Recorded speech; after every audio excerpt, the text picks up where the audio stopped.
Hello दोस्तों, आप सभी का सर्व कोचिंग के ऑनलाइन प्लेटफॉर्म पर हार्दिक स्वागत और अभिनंदन है। मैं कुलदीप बेनीवाल आज आपके लिए लेकर के आया हूँ राजस्थान की कला संस्कृति। क्या राजस्थान की कला संस्कृति, जिसमें हम सबसे पहला टॉपिक आज स्टार्ट करने के लिए जा रहे हैं, त्योहार।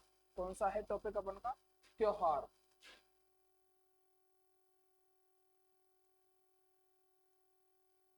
टॉपिक है अपन का कौन सा? त्योहार। ठीक है। अब त्योहार में आप लोगों ने देखा होगा कि बात करें त्योहार की, त्योहार क्यों मनाए जाते हैं? भाई बताओ, त्योहार क्यों मनाए जाते हैं? तो देखो, त्योहार मनाने के पीछे बहुत सारे रीजन होते हैं। एक तो कौन कौन से रीजन होते हैं, जिनमें देखो पहली बात तो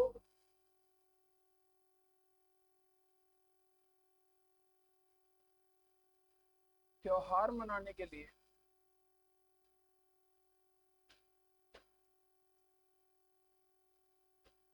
सामाजिक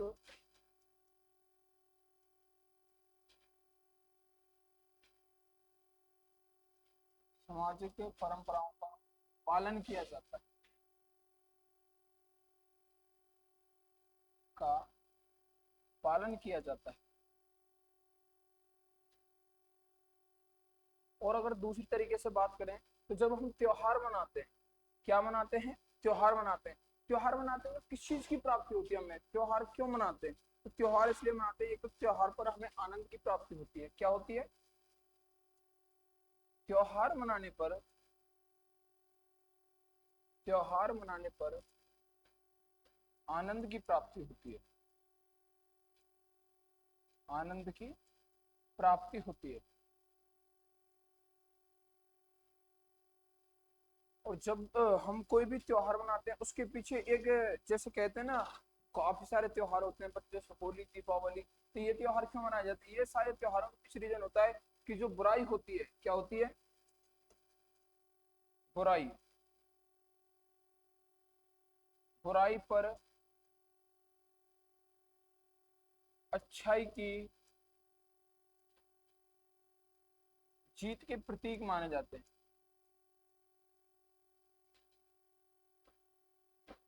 प्रतीक माने जाते हैं। लेकिन अगर बात करें त्योहार, तो त्योहारों को मनाने के लिए देखो, आपने सुना होगा सम्मत एक शब्द आता है। क्या आता है? सम्मत। सम्मत का मतलब होता है अपन का कि समय की गणना। क्या होता है? समय की गणना करना। देखो, त्योहार त्योहार के बारे में भी नॉर्मल सी जानकारी थी कि त्योहार क्यों मनाते हैं अपन। तो त्योहार मनाते हैं किसके लिए? त्योहार अधिकतर आनंद की प्राप्ति के लिए मनाते हैं। और एक तो, और दूसरी किसके मनाते हैं? सामाजिक परंपराओं का सुचारू रूप से चालन रखने के लिए। और तीसरी बात करें तो अधिकतर त्योहारों से क्या मिलता है अपन को? कुछ न कुछ क्या मिलती है? सीख मिलती है। कोई भी त्योहार मनाते हैं, हर त्योहार से अपन क्या मिलती है? सीख मिलती है। त्योहारों में मेल जोल बढ़ता है। और अगर बात करें तो क्या करें? त्योहारों में त्योहारों में मेल जोल बढ़ता है। मेल जोल बढ़ता है। ठीक है। और त्योहार मनाने के पीछे और तो कोई रीजन ऐसे खास है नहीं, लेकिन त्योहार मनाने में सबसे बड़ा रीजन तो क्या होता है अपन का, कि एक तो जो सामाजिक अपन की परंपराएं होती हैं, उनका पालन किया जाता है। और अगर दूसरी बात करें तो त्योहार मनाने से किसकी प्राप्ति होती है? अपने आनंद की प्राप्ति होती है। और अगर और नेक्स्ट बात की जाए तो त्योहारों में क्या बढ़ता है? मेल जोल बढ़ता है। सभी में आपस अपने अपने प्रति क्या बढ़ता है? स्नेह बढ़ता है। क्या बढ़ता है? स्नेह बढ़ता है। स्नेह स्नेह बढ़ता है। आपस में त्योहार बनाते हैं, मेल जोल होता है, तो क्या बढ़ता है? प्रेम भी बढ़ता है। क्या बढ़ता है? प्रेम बढ़ता है। प्रेम बढ़ता है। क्या बढ़ता है मेरे भाई? प्रेम बढ़ता है। अब बात करें त्योहार त्योहार मनाते हैं, उसके पीछे त्योहार मनाने के लिए हमें सबसे चीज का और क्या ध्यान रखना होगा? देखो, एक तो होती है सम्मत बात आती है। क्या बात आती है? सम्मत। अब जैसे सम्मत है अपन का, क्या है सम्मत?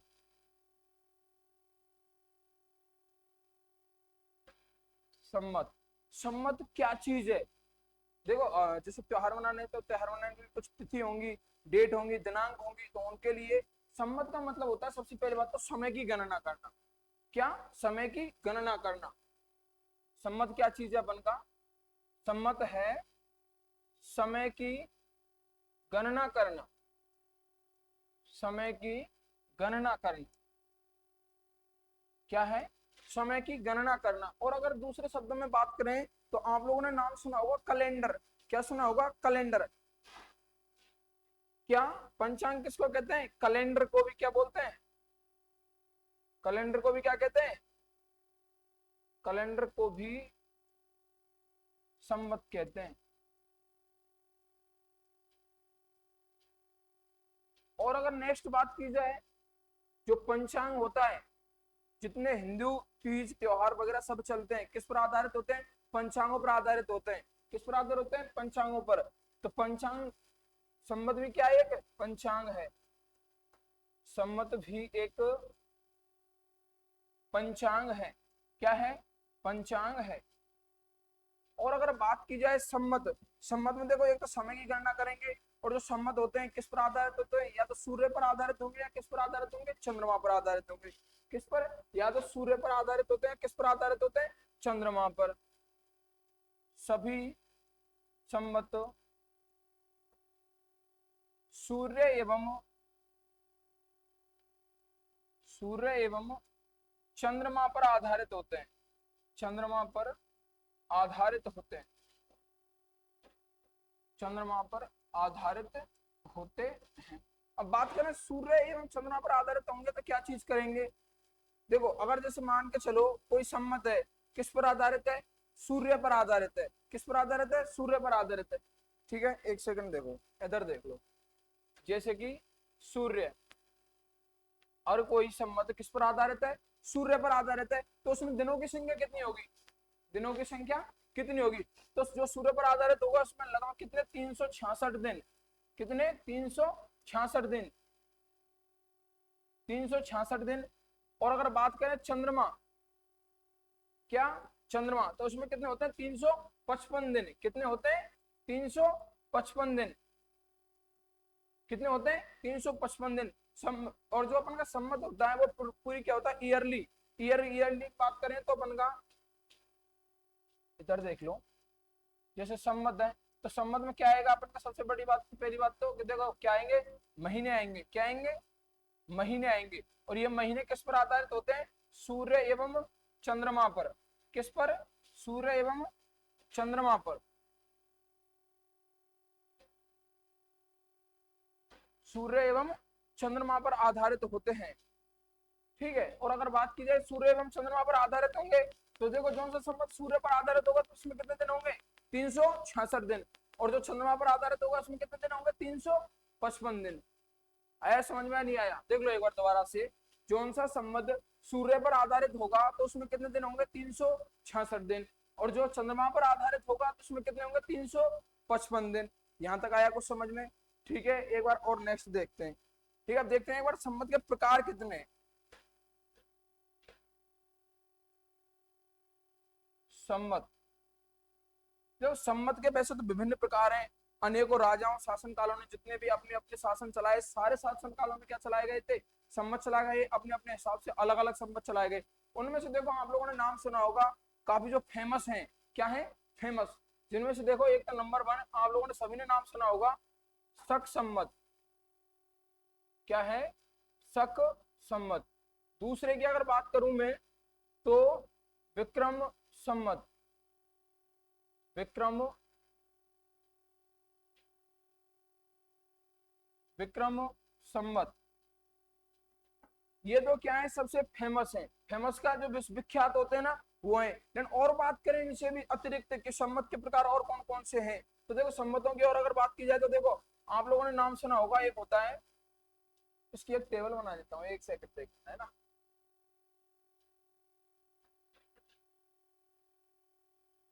संवत के प्रकार,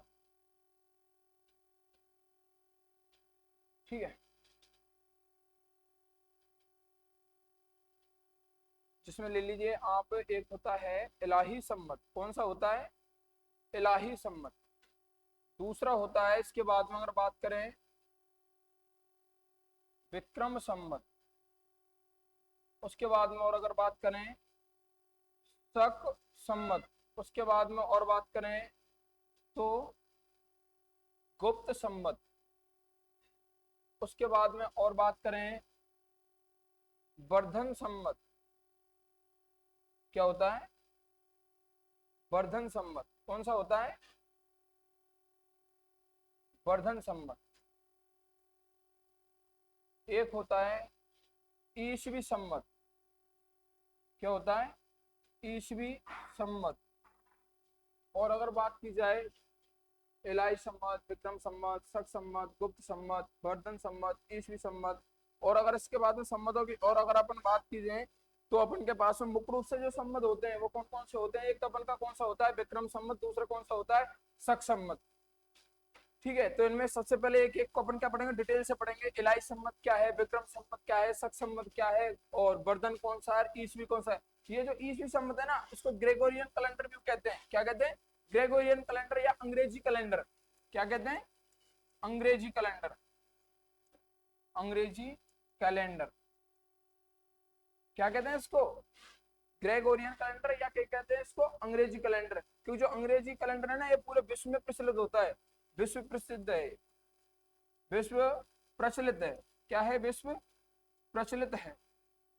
कौन सा कैलेंडर है जो विश्व प्रसिद्ध है? कौन सा है? अपन का अंग्रेजी कैलेंडर है, जो किसी कहां पर प्रसिद्ध है?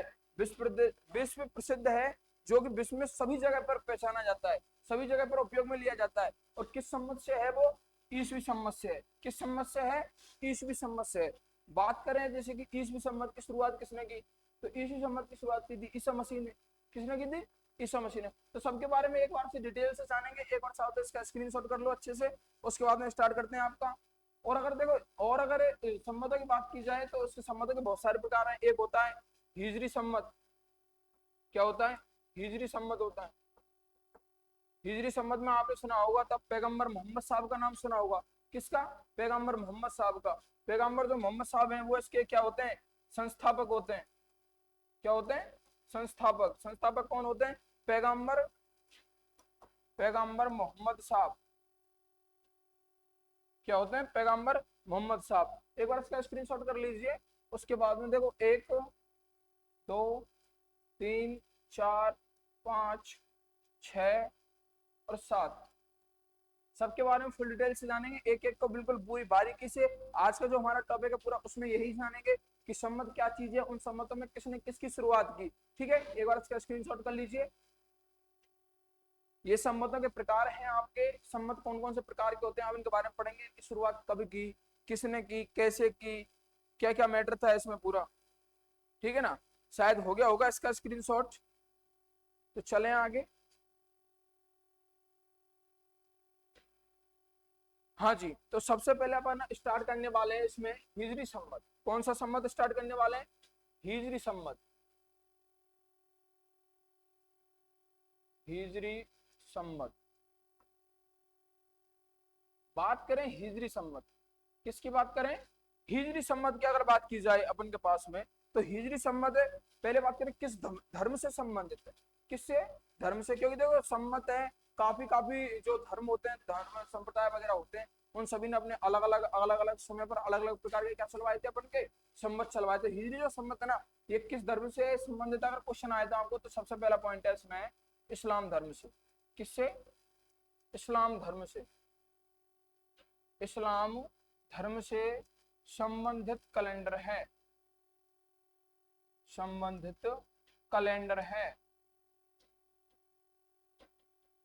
संबंधित क्या है? कैलेंडर है। और अगर इसकी बात की जाए, ये जो कैलेंडर होता है किस पर आधारित होता है? मैंने आपको बताया था ना शुरू में कि एक तो क्या किस पर आधारित होंगे? सूर्य पर आधारित होंगे। दूसरे किस पर आधारित होंगे? चंद्रमा पर आधारित होंगे। आप लोगों को एक चीज बताऊं, ये जो होता है अपना जो इस्लाम धर्म है, आप लोगों ने देखा होगा कि जो ईद वगैरह आती है, क्या आती है? ईद वगैरह आती है। तो ईद किससे एक दिन पूर्व क्या देखा जाता है? चांद देखा जाता है। चांद देखा जाता है ना ईद से एक दिन पूर्व। तो इसी प्रकार से ये जो होता है इसकी गणना पूरी किस पर आधारित होती है? चंद्रमा पर आधारित होती है। क्योंकि जो मोमेंट्स होते हैं ना, सबके जो कार्य होते हैं उनके पूरे के पूरे किस पर आधारित होते हैं? चंद्रमा पर आधारित होते हैं। किस पर होते हैं? चंद्रमा पर आधारित। तो ये संवत भी किस पर आधारित है? चंद्रमा पर आधारित है। चंद्रमा, एक सेकेंड, चंद्रमा, चंद्रमा पर आधारित, चंद्रमा पर आधारित संवत है।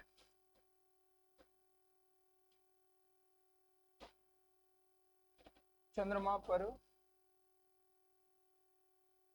आधारित संवत है। चंद्रमा पर आधारित क्या है, सम्मत है। अब अगर इसमें बात की जाए दिनों की, किसकी, दिनों की, कि दिन कितने होते हैं, तो इसमें दिन इस सम्मत में, इस सम्मत में दिन 354 या 355 दिन होते हैं। कितने दिन होते हैं, 354 या 355 दिन होते हैं। कितने दिन होते हैं, 354 या 355 दिन होते हैं। शुरुआत में बताया था मैंने, जो सारे सम्मत होते हैं किस पर आधारित होते हैं, सूर्य और चंद्रमा पर आधारित होते हैं, ठीक है ना। जो सूर्य पर आधारित होंगे उनमें दिनों की संख्या कितनी होगी, कितनी होगी दिनों की संख्या, 365-66 होगी। और अगर इसकी बात की जाए किसकी, चंद्रमा पर आधारित की, तो जो चंद्रमा पर आधारित होंगे उनमें कितनी होगी, 354 या 355 दिन। आया मेरे भाई, समझ में नहीं आया। जो चंद्रमा पर आधारित होंगे उनमें कितने दिन होंगे, 354 या 355 दिन। अब अगर बात करें हम किसकी, हिजरी सम्मत की, किसकी बात करें, हिजरी सम्मत की, कि भाई हिजरी सम्मत की शुरुआत किसने की और कब हुई। तो देखो आपकी जानकारी के लिए एक चीज बता दूं मैं, जो हिजरी सम्मत है इसकी शुरुआत 16 जुलाई, क्या मेरे भाई, इसकी शुरुआत 16 जुलाई 622 ईस्वी, कब, 16 जुलाई 622 ईस्वी को मोहम्मद पैगंबर द्वारा की गई। किसके द्वारा की गई, पैगंबर मोहम्मद साहब के द्वारा, पैगंबर मोहम्मद साहब के द्वारा, पैगंबर मोहम्मद साहब के द्वारा, साहब के द्वारा, ठीक है। एक बार मैं इसको रिपीट कर देता हूं आपको। देखो अगर जो हिजरी सम्मत है अपन का, हिजरी सम्मत की शुरुआत कब हुई, 16 जुलाई 622 ईस्वी में। शुरुआत करने वाले कौन थे, पैगंबर मोहम्मद साहब थे। दूसरी ओर अगर बात की जाए इसकी कि हिजरी सम्मत है किस धर्म से संबंधित है, किस धर्म से संबंधित कैलेंडर है या किस धर्म से संबंधित सम्मत है, तो बात करें तो किससे है, इस्लाम धर्म से। किससे है, इस्लाम धर्म से। बात करें अब जो इस्लाम धर्म से है तो किस पर आधारित है, चंद्रमा पर या सूर्य पर, तो किस पर आधारित है, चंद्रमा पर। चंद्रमा पर जो आधारित होगा उसमें दिन कितने होंगे, 354 दिन या 355 दिन। कितने दिन होंगे, 354 दिन या 355 दिन। अब अगर बात की जाए आगे, और सबसे पहले बात करते हैं पैगंबर मोहम्मद साहब के बारे में। एक बार इसका स्क्रीनशॉट कर लीजिए थोड़ा सा, उसके बाद में बात करते हैं पैगंबर मोहम्मद साहब के बारे में, है ना, कि पैगंबर मोहम्मद साहब ने क्या किया, क्या हुआ, उनकी जीवन शैली पूरी कैसी थी, पूरी फुल डिटेल में बात करेंगे ना। बात आती है मोहम्मद,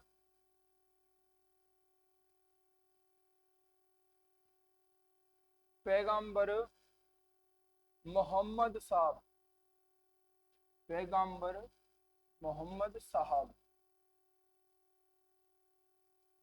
ठीक है। इनके बारे में बात कर लेते हैं। ये जो है इन्होंने किसकी शुरुआत की थी, हिजरी की, किसकी बात की थी, हिजरी सम्मत की। अब बात करें हिजरी सम्मत की इन्होंने शुरुआत की, तो उसके पीछे रीजन होगा कैसे शुरुआत की इनने। तो जो मोहम्मद साहब है, सबसे पहली बात करें इनका जन्म, किसका, मोहम्मद साहब का जो जन्म हुआ, जन्म, जन्म कहां पर हुआ इनका, मक्का में। कहां पर हुआ, मक्का में। दूसरी ओर अगर बात की जाए इनकी जो मृत्यु है, क्या हुई, मृत्यु, मृत्यु, तो मृत्यु इनकी कहां पर हुई, मदीना में। कहां पर हुई इनकी मृत्यु, मदीना में हुई मेरे भाई। कहां पर, मदीना। तो इनका जन्म कहां पर हुआ, मक्का में। इनकी मृत्यु कहां पर हुई, मदीना में। भाई इतनी तो इजली सी बात है। इसके पीछे रीजन क्या था, तो रीजन भी देख लीजिए, रीजन क्या था कि जो मोहम्मद साहब थे ना, इन्होंने एक यात्रा प्रारंभ की। क्या की, इन्होंने एक यात्रा प्रारंभ की। कहां से की यात्रा प्रारंभ, मक्का से लेकर के और मदीना तक। क्या की, मक्का से लेकर के और मदीना तक इन्होंने क्या प्रारंभ की, यात्रा प्रारंभ की। क्या प्रारंभ की, यात्रा प्रारंभ की। और इस यात्रा का नाम किसका, इस यात्रा का नाम, यात्रा का नाम हिज्र रखा। क्या रखा, हिज्र, या इसको क्या कहते हैं, हज कहते हैं। क्या कहते हैं, हज कहते हैं। क्योंकि आप लोगों ने सुना होगा जो मुसलमान लोग होते हैं वो कहां पे जाते हैं, कहां पे जाते हैं, हज की यात्रा के लिए जाते हैं, हिज्र की यात्रा के लिए जाते हैं। और जो मोहम्मद साहब थे इन्होंने मक्का से लेकर मदीना तक जो अपनी यात्रा प्रारंभ की, इस्लाम धर्म के प्रवर्तक थे। कौन थे, इस्लाम धर्म के प्रवर्तक थे।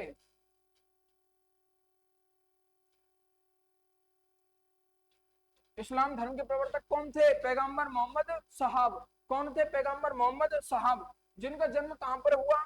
मक्का में। जन्म कहां पर हुआ? मक्का में। मृत्यु उनकी कहां पर हुई? मदीना में। अब मक्का से लेकर मदीना तक इन्होंने जो यात्रा प्रारंभ की, इस यात्रा को क्या कहते हैं? क्या कहते हैं इस यात्रा को? हिजरिया हज कहते हैं। अब देखो एक सीधी सी और सिंपल बात है, अगर किसी ने कोई यात्रा प्रारंभ की होगी तो यात्रा के पीछे कुछ रीजन रहा होगा, उन्होंने कुछ उपदेश दिए होंगे। अरे उपदेश तो दिए होंगे, यात्रा प्रारंभ की होगी, जो प्रवर्तक थे मुस्लिम धर्म के। तो मक्का से लेकर मदीना तक की यात्रा के बीच में इन्होंने जितने भी उपदेश दिए, वो सारे उपदेश हितेक नामक ग्रंथ में संग्रहित है। किसमर है? यहाँ पर लिख देता हूँ, ऐसे ही लिख देता हूँ। इस यात्रा में दिए गए उपदेश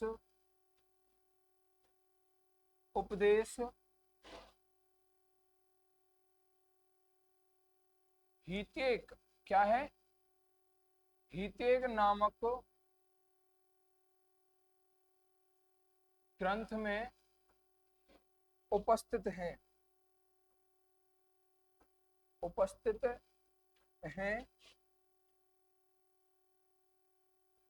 पैगंबर मोहम्मद साहब के, पैगंबर मोहम्मद साहब के उपदेश क्या है? एक बार दोबारा से रिपीट कर लेते हैं। देखो, जो पैगंबर मोहम्मद साहब थे, इनका जन्म कहां पर हुआ? मक्का में। मृत्यु कहां पर हुई इनकी? मदीना में। अब इन्होंने मक्का से लेकर मदीना तक क्या एक यात्रा प्रारंभ की। क्या की? एक यात्रा प्रारंभ की। इस यात्रा का नाम क्या दिया गया था? हिजरिया हज यात्रा। क्या दिया गया था? हिजरिया, ऐसे लिख लीजिए सीधा सीधा, हिज्र या हज यात्रा। क्या है? हिजरिया हज यात्रा। तो इन्होंने देखो मक्का से लेकर मदीना तक जो भी यात्रा प्रारंभ की, उस यात्रा का नाम क्या दिया गया था? हिजरिया हज यात्रा।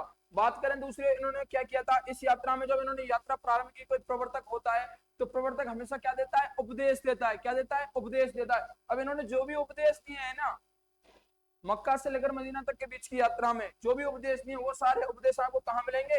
हितेक नामक ग्रंथ में। कहां पर मिलेंगे आपको? हितेक नामक ग्रंथ में मिलेंगे। तो एक बार इसका स्क्रीनशॉट कर लीजिए। जो मोहम्मद साहब है, पैगंबर मोहम्मद साहब, उनके बारे में जो था वो मैंने आपको बताया है कि मक्का में क्या होता है उनका जन्म, मृत्यु कहां पर हुई? मदीना में। बात करें इनने क्या की थी यात्रा प्रारंभ, तो यात्रा का नाम क्या दिया गया? हज्र। इस यात्रा को जो भी उपदेश दिए थे इन्होंने, वो सारे उपदेश किस में संग्रहित हैं? किस में संग्रहित हैं? हितेक नामक ग्रंथ में। एक बार इसका स्क्रीनशॉट कर लीजिए अच्छे से।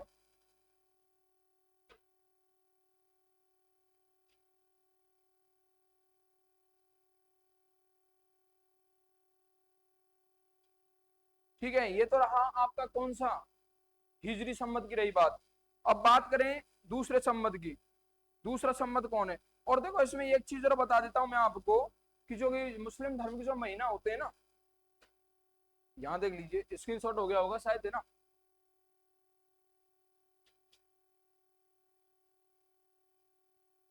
मुस्लिम धर्म के महीने,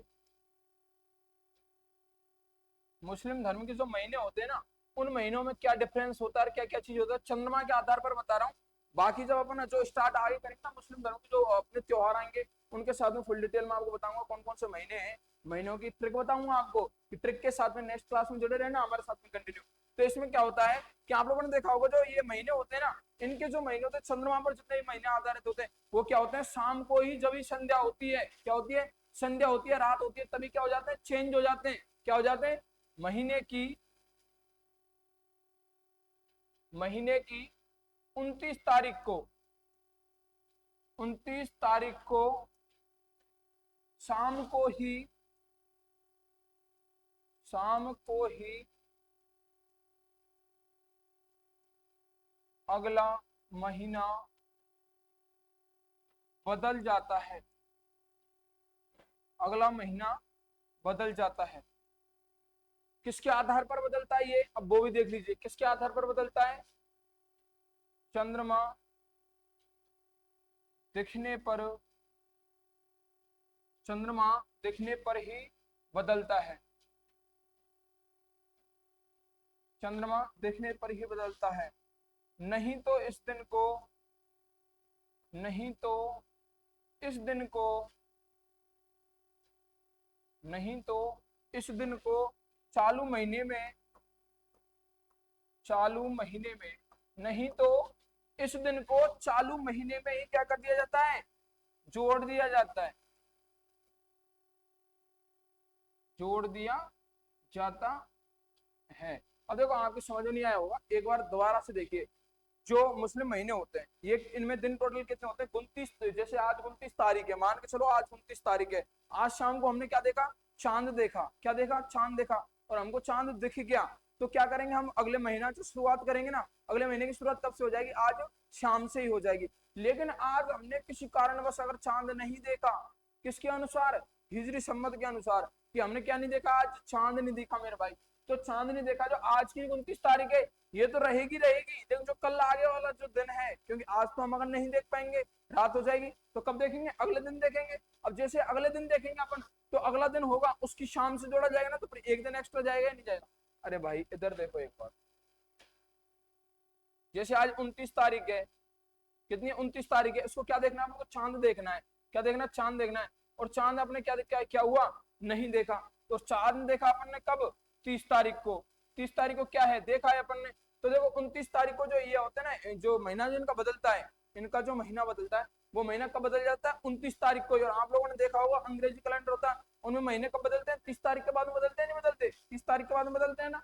तो इसमें देखिए 29 तारीख की जो शाम होती है ना, शाम को जब चांद दिखता है, क्या दिखता है, चांद दिखता है, चांद दिखता है, तो क्या होता है, 29 तारीख से नया महीना, अगला महीना चालू हो जाता है। अब अगर जैसे 29 तारीख को अपन को नहीं दिखा चांद, 29 तारीख को चांद नहीं दिखा, तो जो 30 तारीख वाला जो दिन आएगा ना, जो महीना चल रहा है 29 तारीख वाला, इस 30वें दिन को भी इसी महीने में जोड़ दिया जाता है। उसके बाद में जो अगला दिन आएगा उससे क्या होगा, नया महीना स्टार्ट होगा। इसमें क्या है, तभी तो क्या होता है, दिन कम होते हैं चंद्रमा वाले वर्ष में, जो चंद्रमा पर आधारित जितने भी कैलेंडर हैं उनमें सब में क्या होते हैं, दिन कम होते हैं। एक बार इसका स्क्रीनशॉट कर लीजिए, फिर चलेंगे आगे।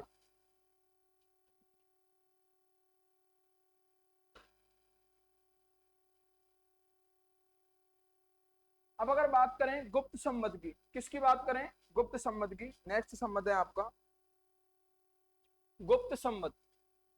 कौन सा है, गुप्त संवत,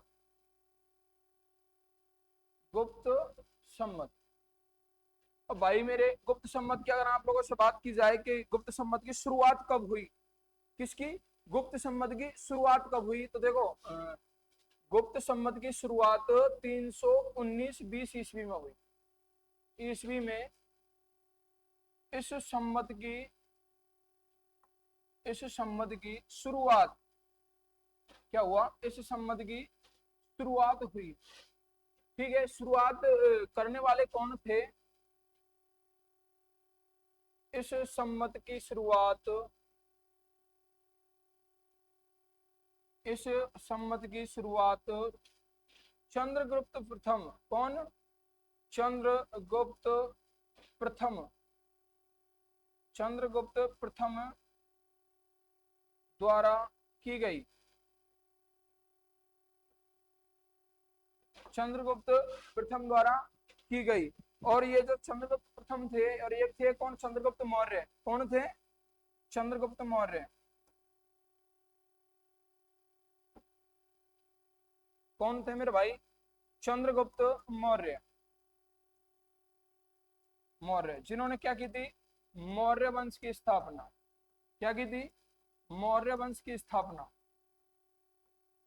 लेकिन जो अपन का गुप्त संवत है, क्या है, गुप्त संवत, इसकी किसने की थी, चंद्रगुप्त प्रथम ने। और एक होता है चंद्रगुप्त मौर्य, जिसने क्या की थी, मौर्य वंश की स्थापना की थी। तो ये चीज नोट करके ध्यान कर लेना, कहीं क्या करके आ जाओ, चंद्रगुप्त मौर्य का भी ऑप्शन में दे दे गुप्त संवत में, कि गुप्त संवत की शुरुआत किसने की, उसमें चंद्रगुप्त प्रथम भी दे दे और चंद्रगुप्त मौर्य भी दे दे। तो देखो चंद्रगुप्त जो प्रथम होता है ना, वो बहुत कम बच्चों को याद होता है, ये चीज नोट करके लिख लेना, यहाँ पे डाल लेना नोट, जिससे क्या नोट साथ साथ में डालोगे ना, जिससे क्या तुरंत आपको हैंड टू हैंड पता चल जाएगा कि जो चंद्रगुप्त प्रथम है उसने तो क्या की थी, गुप्त संवत की शुरुआत की थी। किसकी शुरुआत की थी, गुप्त संवत की शुरुआत की थी। और चंद्रगुप्त जो प्रथम था इसने शासन काल भी किया था, इसका शासन काल लगभग है, चंद्रगुप्त प्रथम का शासन काल, शासन काल 320 ईस्वी से 330 ईस्वी तक रहा, ईस्वी तक रहा था। इसी शासनकाल में अपने में इन्होंने किसकी शुरुआत की थी, अपन के में किसकी शुरुआत की थी मेरे भाई, अरे किसकी शुरुआत की थी, गुप्त संवत की। कब की थी, गुप्त संवत की शुरुआत 319 से 320 ईस्वी में। तो क्या हुई थी, संवत की शुरुआत हुई थी। उसके बाद में आती है ना चंद्रगुप्त फर्स्ट का शासनकाल। भाई शासनकाल था, शासक था ये, तभी तो इन्होंने किसकी स्थापना कर पाई है, संवत की स्थापना। किसकी करवाए थे, संवत की स्थापना करवाए थे। और जो इनका